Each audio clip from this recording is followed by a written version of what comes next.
Minneapolis remembered George Floyd this week with a private memorial service. Today, people living where he was born will do the same.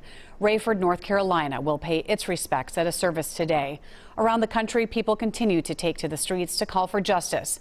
This is video from Chicago last night where people marched in protest of police brutality and justice for Floyd. In Fort Worth, Texas last night, people gathered along West 7th Street in a peaceful demonstration before marching through the streets. Earlier in the day in Dallas, the mayor proclaimed Friday George Perry Floyd Remembrance Day. During the event, all remained silent for 8 minutes and 46 seconds to remember Floyd's life and death.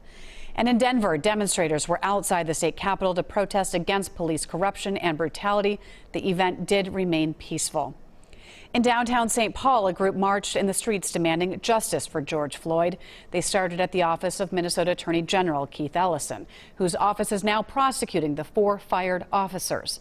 The demonstrators demanded every case involving a deadly encounter with police be reopened.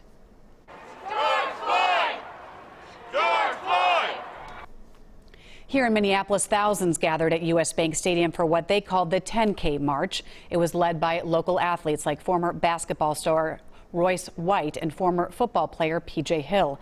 The event was inspired by Colin Kaepernick, who in 2016 took a knee during an NFL game to protest brutality against Black Americans.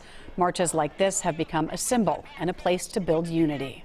So we need, as a people, to address the minorities getting, a little oppressed and the injustice that's happening, and it'll help us as humanity to move forward. People in Minnesota coming together and, fighting with love for truth, peace, freedom, and justice is a beautiful thing. I know my generation and the people here, we want change, and it won't go back. I won't let it go back myself. The march ended at the Federal Reserve Bank building when the group took a silent knee in what they called a very powerful moment.